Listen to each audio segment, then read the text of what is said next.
what it's like to be a developer at company X. I am Matt DeCure, and today is April 27th. So the goal of this session is to showcase sort of what it's like to be an engineer at different types of companies, while also highlighting a few local ones.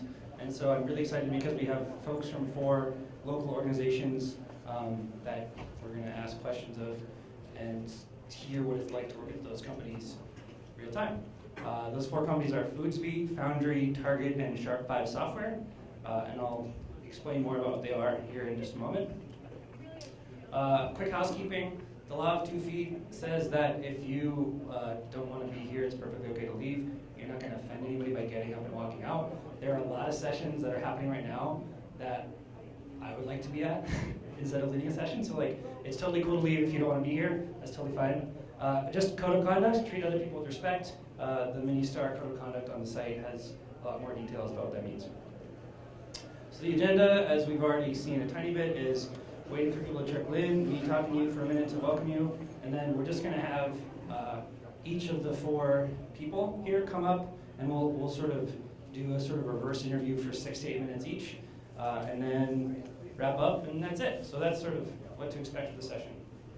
One note, so Joseph Sesniak will be here from Foodsby. Robert Nelson is replacing Travis Meyer,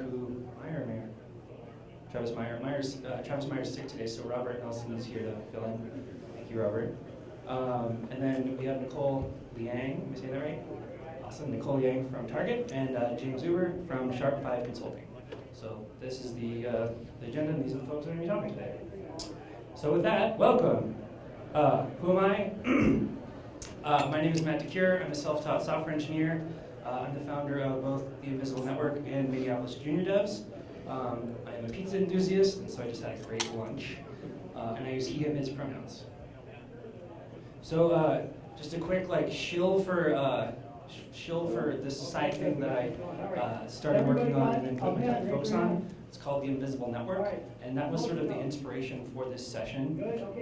And so at a quick high level, the Invisible Network is a place where you can anonymously share that you're looking for work, and it's a place where employers can reduce bias in their hiring process. And the sort of where the Invisible Network got started was sort of when I was doing a recent job search, and I looked around and I found that pretty much all of the tools out there for helping people find jobs are oriented around you convincing an employer to hire you, not the other way around, which feels kind of wrong to me. And so the goal of the Invisible Network is to sort of give the power back to the job seeker. And so with that in mind, the inspiration for the session is, let's give the power back to the job seeker, right? And so when you go in for an interview at a company, it's like a 2-sided interview. It's not just them asking you a ton of questions and assessing you. It goes both ways, where you're assessing the company for if it's going to be a good fit for you too. And so with all of that in mind, we're going to do just that part where you're assessing a company today without you having to be in the hot seat. So that's sort of the background and inspiration for what we're going to be doing today. So with that, let's meet our engineers. Joseph Sesniak is an architect and senior software engineering manager at Foodsby. He and I worked together for a hot minute. I worked at Foodsby for 2 months. Robert Nelson, not pictured, is Travis Meyer. Robert Nelson is the founder of Foundry, co-founder of Foundry, and Foundry is a design and development shop here in downtown Minneapolis. I should say Foodsby is a funded startup that's focused on food delivery for office workers.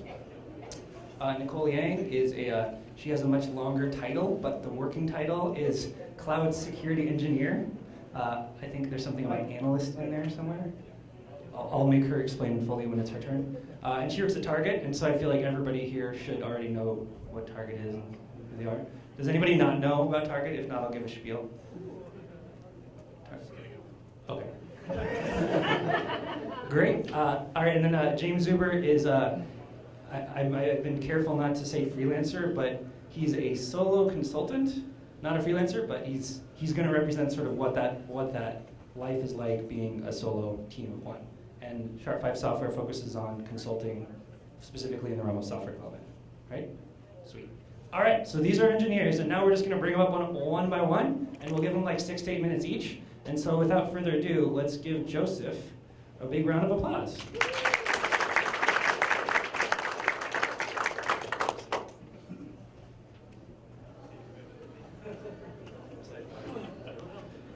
All right, so welcome, Joseph. So the first question will be sort of, can you briefly introduce yourself and talk about what you do and your background and all that? Keep pushing, keep going, guys. That could be a long story. My name is Joseph. I am a software engineer. I've been doing this for about 20 years now. I started off actually, me and my brother making websites for local companies in my hometown of Alexandria, Minnesota.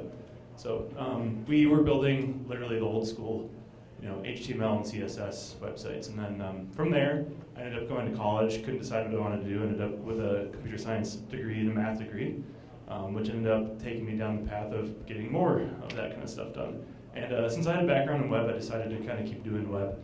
I started off kind of building, out of college, I should say, I started doing .NET. After .NET, I kind of picked up a lot of other stuff and eventually fell back into JavaScript and HTML and CSS. So I do a lot of front-end stuff. At Foodsby, I was the third developer, and I was brought in to help rebuild their site. It was a kind of aging .NET infrastructure, and they wanted to rebuild the front end in React. So that's where I came in. I brought in my React expertise and basically got that thing off the ground.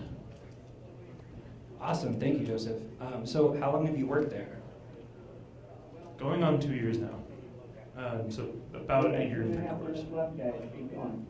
And so how big is the company and like the engineering team specifically? Sure, so the company itself just passed the 100 mark for a number of people that we have, but that's split up between salespeople, marketing, our help support. There's a big support group that's called the Success Team, and the Success Team is there to field customer questions, make sure restaurants are delivering their food on time, that sort of thing. And so the engineering team is a little bit smaller. Let's see, I want to say we are about 15 to 18 people. We keep hiring new people every day, so I'm not really sure if it's 18 or 20, but coming up on 20 pretty soon here. How big is the front end team? Complicated. So we actually have a number of front end developers. Almost all of us are kind of full stack. There are some people who like to only work on front end, some who only like to work on back end, and most of us try to do everything because we're hungry. But the front end, it's not really split up by disciplines. There's no back end team, front end team. It's split up more by the domain. So there's an enterprise team which is responsible for working on the internal tooling, dashboards, that sort of stuff that we use internally. And then we've got the consumer team, which is what I'm on, and also Jacob over there. We work on the consumer-facing application, the homepage, stuff like that. We've also got Android, iOS, which kind of is part of the consumer, but kind of not. And then we've got growth and infrastructure, which is basically internal, making sure that our services are scalable, making sure that our Terraform scripts work correctly and all that sort of stuff, and DevOps as well. I feel like we're touching on what I hope is not a recurring trend, but I'm sure will be, which is just there are a lot of acronyms and terms that are specific to the company that you work at that might not make sense to people who aren't already inundated with that world. But I think what to pair it back what you just said, there's a front end. There are multiple front end teams, and you're organized around product areas, not necessarily specifically disciplines. Is that a safe assumption? Okay, cool. All right, so with Foodsby being a funded startup, what makes working at Foodsby different than other companies because it's a funded startup? Let's see. So basically, I can kind of go back a little bit and talk about some of the other places I've worked and kind of contrast that. I've worked for some big companies, including this one that we're sitting in right now, Best Buy. And it was a very different experience going to a startup. I also have my own startup on the side. That one's bootstrap. All of our money that we make, we put back into it, and it's kind of more of a passion project that we do on the nights and weekends. That's kind of what most people think of startups as, is you do that, right, until eventually it takes off. But we're not seeking funding, whereas Foodsby is a funded startup, and funding is a little bit different. You have a board of advisors who either is an investor or was appointed by an investor to help the CEO and the executive team make the best decisions to grow the company as fast as possible. So growth is our number one goal, right? Most funded startups, that's what they're trying to do. They're taking that money that was given to them, whether it's $15 million in a Series B or whatever, and they're trying to inject that money in by hiring as many people as they can, build things as quick as they can, and For us, it's about getting customers, getting lots of customers. There's salespeople out there getting customers. There's us building scalable infrastructure that can actually handle all that. So with all of that growth, I mean, in the almost 2 years that you've been there, how much have things changed? Dramatically. Like I said, when I started, I was the third developer. We just had a few of us, and we were kind of trying to figure out. We knew we were going to start getting some more funding. We knew that we had to build stuff to be scalable. And scalability really just comes down to the number of people hitting your site. We have over 1 million people looking at our site every month. So it takes a lot of toll. And also, because of our business model, it's a little bit different than most, if you think about a big company like Facebook, their site's being hit by billions of people, but it's spread out throughout the day, kind of a constant traffic, right? Foodspeed, because we do lunch delivery and we're in the US right now, it's all during peak time. So our servers just get pummeled. And when I started, we had servers that would fall down, we wouldn't be able to get them going for a little while. 15 minutes during peak ordering time could cost us thousands of dollars a day. So that was the first thing that we had to start changing.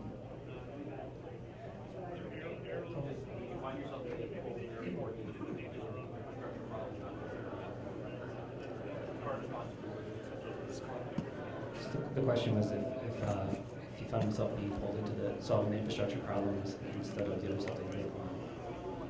To begin with, yeah. I think that is part of why I have the architecture background too. It was useful. I had experience with .NET. I've got experience with the new technology that we're using, but I've also done a lot of cloud infrastructure. So when I came in, we were on Rackspace originally, and we migrated to AWS to be able to scale. So I kind of helped. I wasn't really in the weeds with that stuff. I was a little bit more from an advisory standpoint, kind of architecting it out. But from the front end perspective, being able to scale our front end code as well as we could, I did have to a little bit. For example, and forgive me if this is too technical, but essentially what we have is a Amazon S3 bucket that hosts our website as a static website, and that's cached through a CDN layer that's really big. So it makes it so that it's cheap, number one. Like our hosting cost for our site is like pennies a day, compared to when we had the giant .NET server that was costing us thousands of dollars a day. So it makes a big difference. Okay, forgive the hairy pace here because we have 4 people to talk to. So I'm going to ask you 2 or 3 really fast rapid fire questions. Favorite thing about working there, least favorite thing about working there, and also what roles are you hiring for? Okay, favorite thing about working there is free lunch every day. That's pretty awesome. Also, I really like my team members. It's the most fast-paced but also fun place I've ever worked. Least favorite thing about working there is, I don't know, the building we're in right now kind of sucks. It's we're bursting at the seams. We're hiring people so fast, and we're in this old building that's really tiny, and we're kind of just like all over each other all the time. That'll change. We're going to be moving downtown pretty soon. I can't say where or when yet, but soon. And we are hiring currently front end and back end. So if you know anybody who knows Kotlin, that's what our infrastructure, our back end code is written in, which is like a really cool Java. I don't use it, so I don't know much about it. Jacob could probably tell you more. On the front end, it's all React, almost all React. So all of our new stuff is React. We've got a one view app as well. And then, yeah. With that, thank you, Joseph. Big round of applause. All right, this is great. We're going to continue to do that same thing for 3 more tries. So this will continue to go quickly. But with that, let's thank and welcome Robert Nelson up. So Robert, this is a little bit of an oddball because we were going to have a developer at Foundry come here and represent Foundry, but instead Robert is a co-founder and also a developer. But I feel like at this point he's less of a developer and more of like a running the business person. So do you want to briefly introduce yourself and what you do? Sure. So like Matt said, I'm one of the co-founders of Foundry, so I'm a programmer. I've been doing it since 95, I guess, so 24 years. So yeah, I don't really code that much anymore, but I'm still part of the dev team, or I like to think I am. So I actually did like 10 commits this week, which I thought was pretty good. Thank you. They all got accepted too. It was all HTML. It's fine. So yeah, so that's. I mean, I'm a co-founder. So what do I do? I run the business and sales mostly, and make sure we're profitable, I guess. Great, thank you. Thank you. throwing me for a loop because you're not a developer. Okay, developer questions. So, I mean, can you talk about what Foundry does and sort of like how the day-to-day operations as a developer is like? Make sure you use all your dots. You can put Sure. all So, your dots on one so Foundry is a design agency, right? So we basically design solutions to problems. Because of the nature of the way we're structured, almost always that results in software, which is why we have a development team, right? So actually Foodsby is a client of ours. So Foodsby came to us and said, we have this particular problem. In this case, it was a group order. It was this new vertical that they wanted to get into. They also had some technical things that they wanted us to help out with, as far as moving more scalable kind of things like that. And so basically, they came to us. We designed a solution for them, and then our dev team took that and, along with their dev team, built some stuff.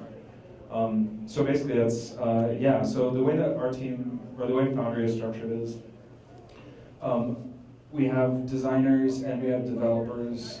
They all sit in the same room. We don't do any work from home. We don't do any contractors or anything like that. Everybody's kind of part of the team. They all sit in the same room. We have project management. We have QA. We have everyone right there. And so clients come in, clients come in. They give us a problem. We basically just take that problem, hand it to the ridiculously brilliant people that we've hired, and then out pops a solution. I guess the out pops a solution is kind of what you want me to talk about, but I don't know if I can. I feel like you just told us how babies are made or something. Okay, thanks. Thank you. Okay, so I'm not going to ask you how long you've worked there because you're a founder, but like how long has Foundry been around, and what sort of tech stacks do you mostly work in? Sure. So I'm employee 0, so I was there the first day. Yeah, so Foundry's been around it'll be 4 years in June, so not that long actually. As far as the tech stacks that we work in, we don't touch any Microsoft stuff at all. Yeah, everyone, no, it's not religious. I have no religious problem with any Microsoft stuff. We don't have the tooling, right? We all run Mac laptops, we all run CentOS or Ubuntu or whatever. We just can't run Microsoft stuff, so we don't. Other than that, we do everything else. There isn't probably a language that we haven't done a project in that's somewhat popular. I don't know, we've done Python and Node and Java and Kotlin. We work on Kotlin for Foodsby. We do a lot of Rails. A lot of our clients are startups, mostly funded startups, so we do a lot of Rails. We do tons of React. I think every project that we've done in the past 2 years has been a React front end. But we do Vue as well. For front end stuff, yeah. So as an agency, essentially, do your developers track their time? Is that a normal part of the daily life at Foundry?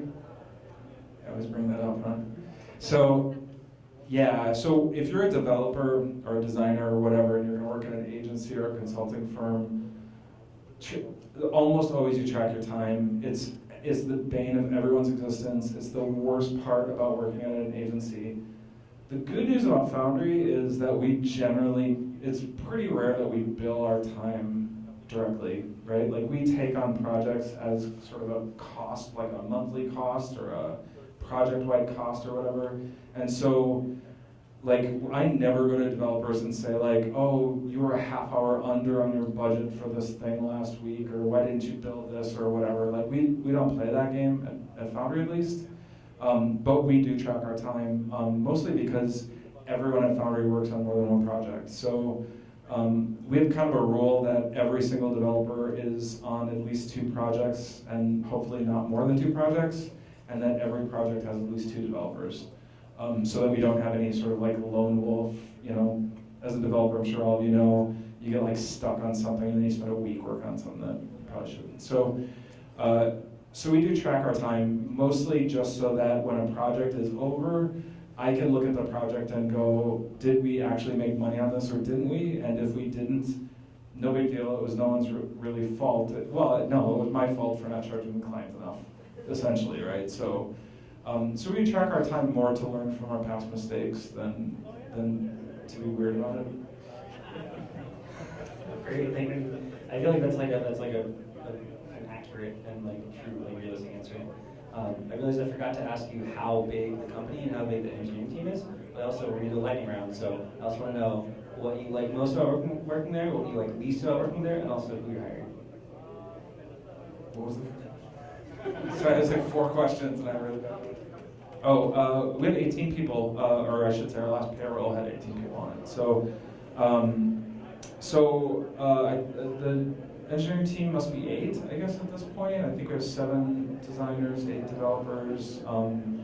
Nils and I are overhead, and then they're project management and stuff. So, what I like about working there is we have a really, really, really brilliant group of people. It's really, truly the best dev and design team I've ever worked with.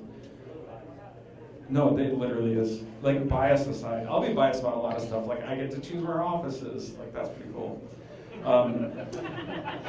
But no, it is literally the most talented group of people I've ever worked with, which is really, really, really fun.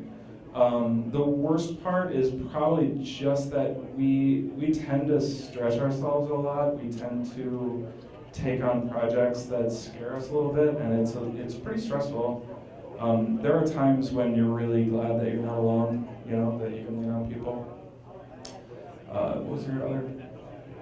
Oh, and what we're hiring. We're hiring, so if anyone's interested in working at Foundry, please come talk to me or Nils, who's my co-founder, is in the back. We will talk to people even if we're not necessarily hiring, because you never know who's going to be a good fit. It's like dating or something. So, although you shouldn't just date everyone. I feel like I'm getting all the bad advice though. Anyway, so I am definitely, I can hear you. Yeah, so I'm definitely hiring probably 3, 4, 5 developers in the next quarter or so. So I'm deeply on the hunt to find good people. As far as designers and project and all that, we do interview people, but I don't think we're chomping at the bit to pull the trigger on anyone right now. Great, thank you. You're way over time. Thanks, Robert. All right, warm welcome for Nicole Liang at Target. All right, so Nicole, please, like everybody else, give us a quick rundown, on who you are and what you do. I'm Nicole Liang. It says cloud security engineer because that's kind of what I do, but my official title is, lead information security analyst, dedicated to cloud compute, so it's 7 words. But I mainly work with our cloud compute teams. I help them through their security journey. I tell them when they're doing things wrong. I help them implement detective, preventative controls in our cloud environments, public and private. And my most recent project was moving our PCI workloads to a new cloud provider. So fun and exciting, terrifying, but great. We did a really good job. All right, excellent. So Target, I feel like you hear a lot of. Target is like a local company, headquartered in Minneapolis. It's a very well-renowned, highly respected organization, but it's gigantic, right? Can you talk a little bit about what it's like to be working in such a gigantic company? So I'm not from Minneapolis, so coming into Minneapolis to work for Target was kind of oh, it is a big deal, because there were 2 in my hometown and there were 10 in Minneapolis. But it's a very large company. Sometimes it's difficult to work through communication struggles, so being able to manage and navigate that dark pool with sharks is difficult. But I came from a Fortune 5 company. I came from General Motors in Austin, Texas, and so it wasn't that far to jump. But coming from a big corporation to Target has actually been really great because it's considerably smaller than GM. But I found that it's really great, and there's definitely a lot of areas for growth in Target. It's technology community really pushes the envelope for bringing in new things, innovation, bringing in different technologies, bringing in different thought ideas. There are a ton of thought leaders that maybe aren't even in the principal role that funnel their ideas up through, and so it's been really great to see those people bubble up their ideas and opinions through the ranks. So how big is the whole engineering organization? And like how big is your team specifically? So the engineering organization, we call ourselves Target Technology Services, or TTS for short. There are about 5,000, or 5,500 engineers within that space. And then my specific team, which is a consulting team that aligns themselves to different product structures within the org, we have 5 people. And we're dedicated to like infrastructure, so there are other people, other teams that have little pods of 5 dedicated to like supply chain and stores and things like that. So my direct org is about 20, I think. And so you're different than the other folks that we're talking to today because you're not a software engineer, but can you speak to sort of like what the dev world is like at Target? Yeah, so in my current role, I'm not a software engineer, but I lead those lines really shadily sometimes. I take on a lot of roles that put me in an engineering space that I'm technically not really that I technically am not really paid to do. But the engineering culture at Target has been really great. Has been really great in that you're allowed to basically pick whatever technology you want to run your product, as long as it's secure and isn't going to add additional overhead in terms of cost and bringing other people up. I think in the cloud space, we've kind of said you can do a technology as long as you can leave it within 6 weeks. So there is the idea that you can go in and like try stuff out, see how it works, and maybe marry yourself to it, but you have to be able to get that divorce within 6 weeks. That's an amazing way to think about it. Okay, guys, we're gonna start wrapping the part up. What do you like most about Target? What do you like least? So we really buy into what's called growth mindset at Target. Erica Prairie is the one who champions it, and she's here.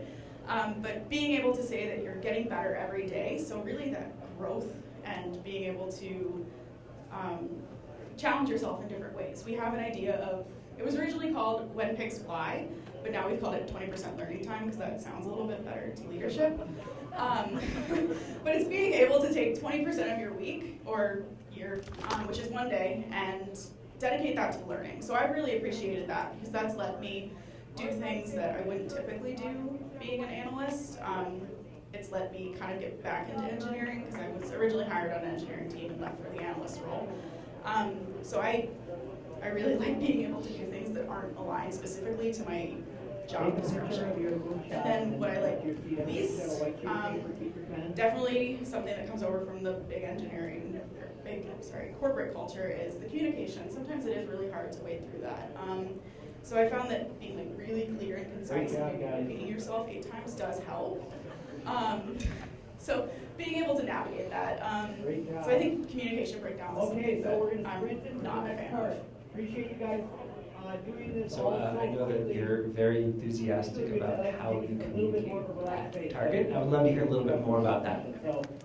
So one of those things that I volunteer for or get sucked into somehow is I'm a Slack admin at Target. We recently, about a year ago, we introduced Slack into the environment because HipChat is dying on the vine. It was actually bought by Slack.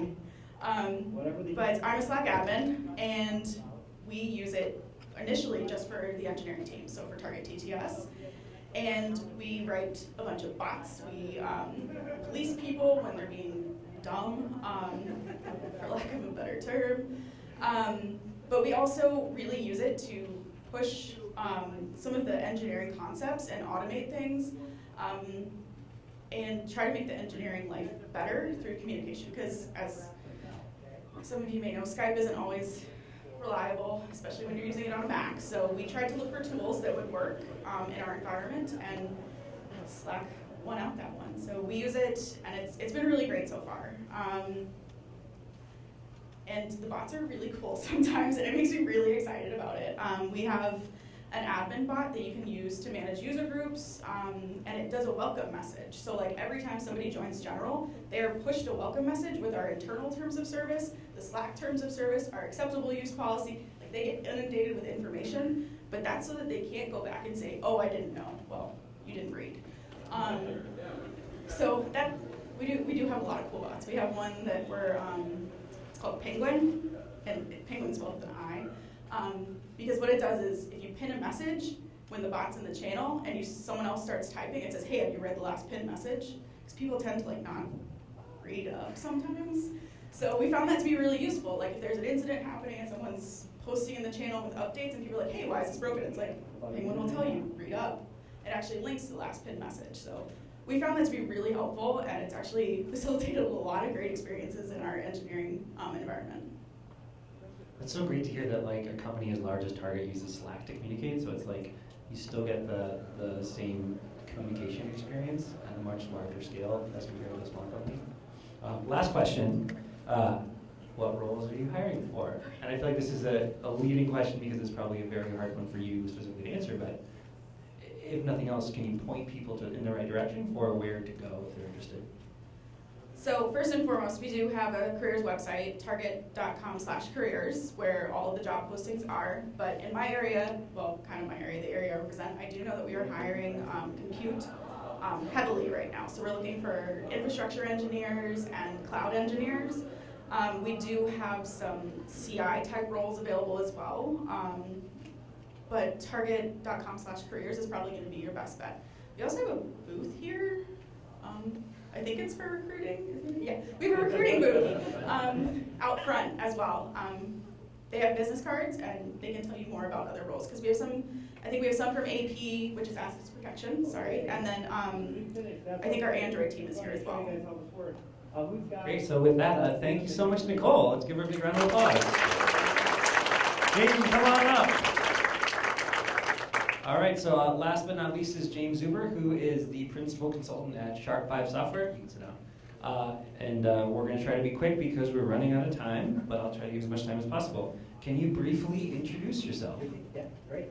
So my name is James Zuber, and I'm the principal consultant and also president of Sharp5 Software, which sounds really fancy until you realize that anyone in this room can walk down, go down St. Paul, go into the office of the state of Minnesota, write a bunch of Twitter bucks, and do the same thing. I'm president because I wrote the title myself. But Sharp5 Software is a small consultancy. We specialize in native mobile development, so we help companies build their mobile apps. Facebook, Twitter, and I'm Brown. Great. Okay, so you're your own boss, is what I hear. What's it like to be your own boss? And presumably you have clients who pay you to do development work for them, right? Can you talk a little bit more about that? Sure. So a lot of people have the dream of being their own boss. And I realize my boss is a jerk. So you have that. I hold myself to a pretty high standard for how I do work. But that's just joking.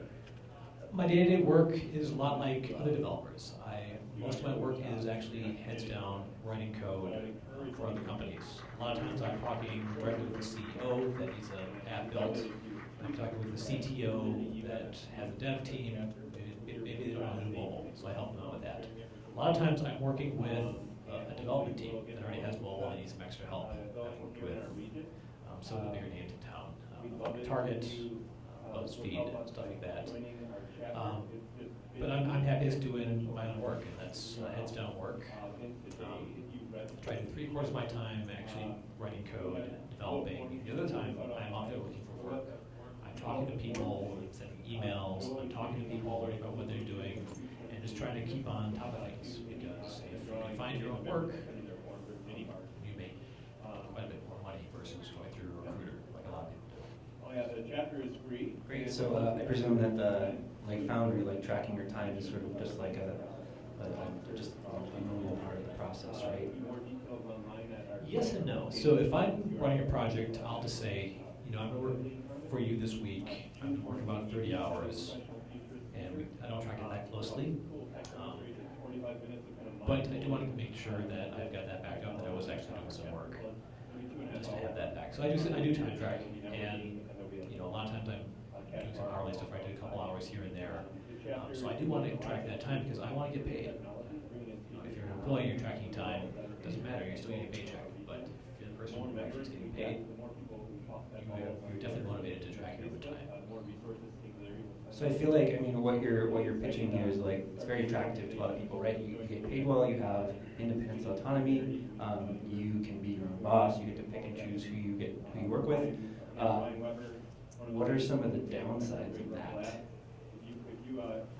So the downsides of working for yourself is if you stop working, you stop billing, you stop getting paid. That's a tough thing for a lot of people to go through. On Thursday, I went to the IoT Fuse conference. Spent the day, went there. I didn't get paid for that. I didn't bill for that. A lot of people freak out and can't deal with that. A lot of people say, oh, I can make all this money if I work 60 hours a week. And so they do. They make a ton of money until they burn out.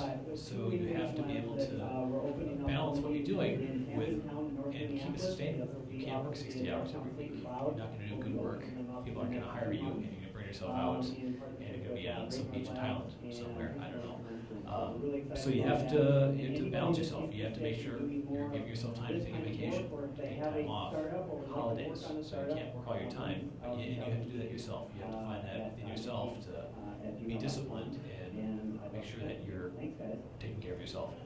That's a really good point. Like, I feel like for me being a team on myself right now, it's really hard to just make sure that I'm working on the right stuff and that like I'm managing my time well. Is that like how do you manage your workflow like in a normal day for you? Sure. So I've got a bunch of things going on at one time. I've got client work that I have to do where I have to deliver code, also sending emails to people that I'm trying to line up more work for. And a lot of times, like I've written code, I'm kind of fried. Like, what am I supposed to work on next? I can't work. I'm done coding for the day. What am I going to do? So I can keep a Trello board. It just says everything that I want to do, have it prioritized. So if my brain's kind of fried, I'm like, okay, what do I have to do? I can just take something off the Trello board. Oh, I just had to send this email. 5 minutes, but if I had to sit down and think through it, like, oh, what do I have to do now? I just wouldn't figure it out. So Trello's a great tool, and it's free if you use it for one person. So I use that a lot to just prioritize what I do, just to keep myself working. So you sort of like breezed over that, like you've already got your own business set up, and that like you've already got clients, and that you're perpetually working on getting new clients. Like if somebody in the room wanted to start freelancing themselves, like or start their own solo consultancy, like what advice would you give them? And I'm sure that this is like a loaded topic, you could probably talk for hours about it, but what are the quick sort of like high-level advice? Sure, so anyone that's interested in this, go to jameszuber.com. That's not jameszuber.com, but that's my name, that's how you spell it. I've been writing recently on how I got started with consulting, so I'm blogging about one blog post a week, just some various natures of consulting. But when I first started consulting, I was a corporate or company person for over a decade. I had a job, I went to work, and around 2009, I got laid off with most of my company and a lot of people who were in jobs in 2009. So I picked up a 6-month contract just to keep the lights on, just to keep money coming in, to pay for the rent and all that. So you can do that. So if you want to see what it's like, there are a lot of companies out there that can find you a short-term gig where you can join a team and do a lot of the same type of stuff you've been doing. I had been doing C++, stuff like that, and I found a gig where I was doing C++. If we have a job where you're a senior developer, you can find a temporary gig, and that's kind of the first level of being a consultant. It looks like we're just about at time, but one quick lightning round question. I presume you're not hiring if you're a team of one, but if you wanted to very quickly say what you like most and least about being a freelancer, what are the quick answers? So I love having the freedom to decide what I'm going to do that day. Where the job, you go in, you have a manager that decides what you do. You've got board directors who decide what products you work on. If you work for yourself, you can do whatever you want. You just have to convince them to pay you for it. Which is not easy, but I've been able to convince people to pay me for just giving advice. I've worked with a lot of different type of companies, and typically I have got more experience in the industry than their leads, and even more than a lot of CTOs, so I've done this for a long time. So I've been able to do part of my business and just providing advice for companies that can't afford a CTO and an entire development team. They can well, let's talk to James, see what he would say. And I've been able to get people to pay me, just tell them what to do. It's awesome. That's not a huge part of what I do, but it's something I wouldn't be able to do if I had a full-time job at a company. Well, thank you so much. Let's give Jamie a big round of applause.